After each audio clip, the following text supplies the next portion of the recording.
From Episode 1's use of the Looney Tunes art style, to a darker take on American superhero animated shows in Episode 8, this is what makes the animation of The Boys Diabolical so special.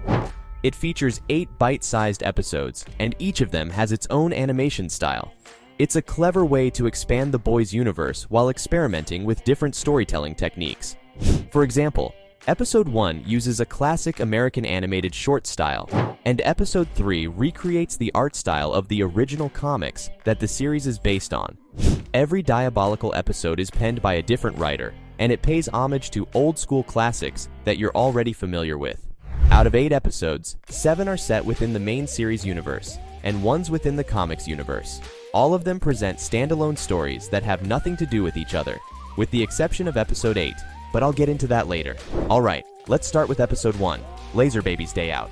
As soon as you hit play, you'll see a faithful imitation of the Looney Tunes intro card that reads Vautoons. It was written by guest writers and series co-creators Seth Rogen and Evan Goldberg. They decided to go for a subtle storytelling approach. Instead of dialogue, it uses musical and audio cues to convey its story while complementing the action. What makes it so fun to watch is the slapstick humor, which takes inspiration from classic Looney Tunes, like Daffy Duck and Bugs Bunny.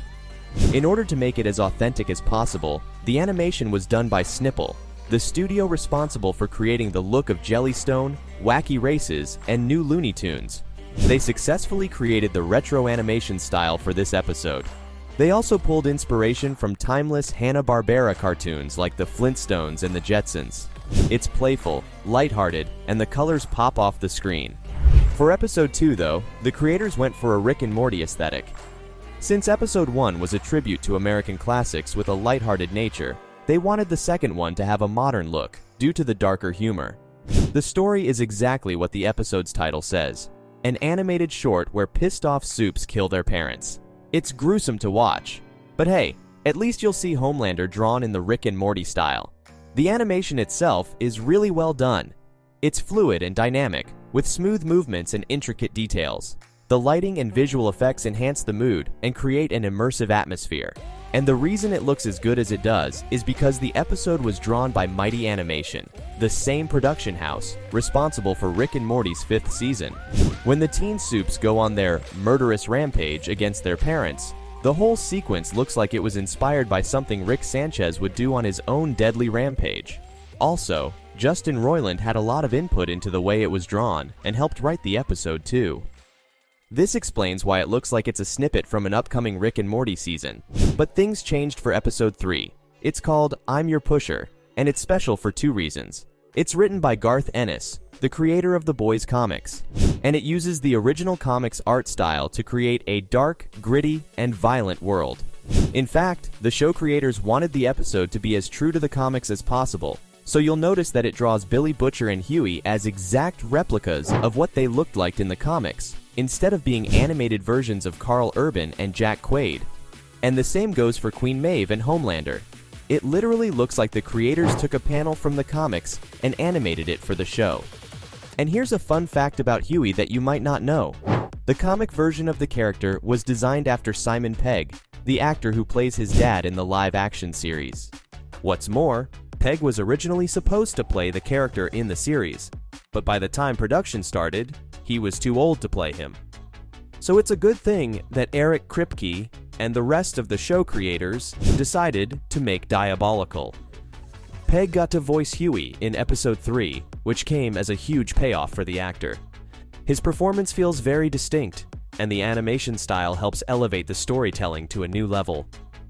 The episode's also inspired by timeless superhero shows like Batman, the animated series from the early 90s.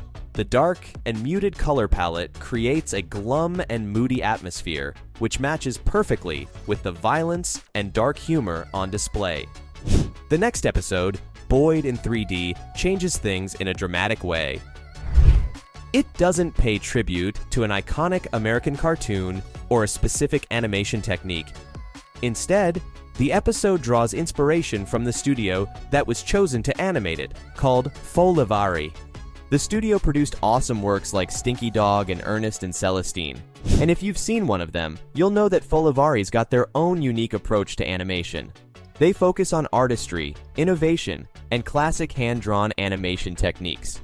This gives their projects a warm and organic look that looks visually stunning. They use the same approach for Boyd in 3D, and you can see the clear and distinctive pencil strokes on the characters and environments. It's the episode that's least connected with the boys' lore, and ends in a very painful and brutal way. But Folivari's mix of traditional and digital animation techniques shine through and make it look as gorgeous as possible. After Boyd in 3D, the next episode is called BFFs, and it's a doozy. It was written by Awkwafina, who also voices the main character. It's also one of the most visually disgusting episodes in the whole series. Sky, the protagonist of the episode, discovers that she's got poop powers, and she can manipulate her poops into different shapes and even create beings out of them. So to make the episode look unique, the creators went for a mix of anime and Saturday morning cartoons. There's also a very clear inspiration from Steven Universe, especially in the color palette and rounded character design. Most of the episode looks like it belongs in a Steven Universe episode, so it's super colorful, bright, and has a wet look to it, which makes the poop animation even more disgusting to watch. I threw my Subway footlong in the trash after I saw it. True story. Anyway, after BFFs, the next episode is Nubian vs. Nubian. The creators went for a fully anime-inspired visual aesthetic for this one, and it looks gorgeous. The story's very simple.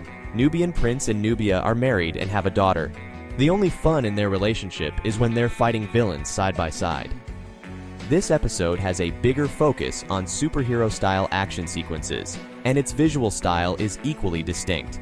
It pays homage to classic Japanese anime like Dragon Ball Z, as well as Western-style anime like The Last Airbender and The Legend of Korra.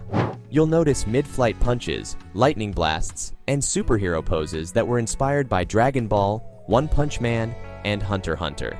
It's a beautifully rendered episode, where each frame looks like it was drawn by die-hard fans of classic anime. The episode after Nubian vs. Nubian, called John and Sunhee, also has a similar taste. The pacing and visual style are completely different though. It was written by Andy Samberg, and it's bound to make a lot of people emotional. This is the same guy who sang Mother Lover and I Just Had Sex as part of the comedy trio Lonely Island. He is also known for his role in popular comedy Brooklyn Nine-Nine.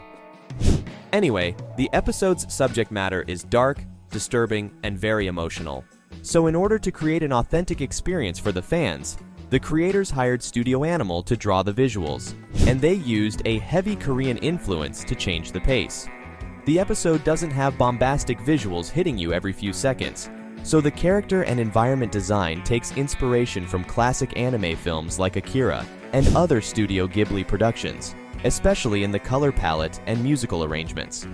It's a visually striking episode that's surely going to tug on a lot of heartstrings by the end. But after this is a classic boys storyline that's directly related to the show and is considered canon.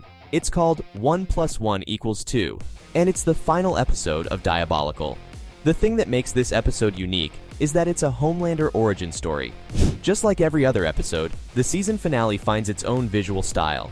It mixes the classic superhero action animation with its own unique flair. And you can also see hints of 2009's Wolverine and the X-Men, and Batman the Animated Series in it.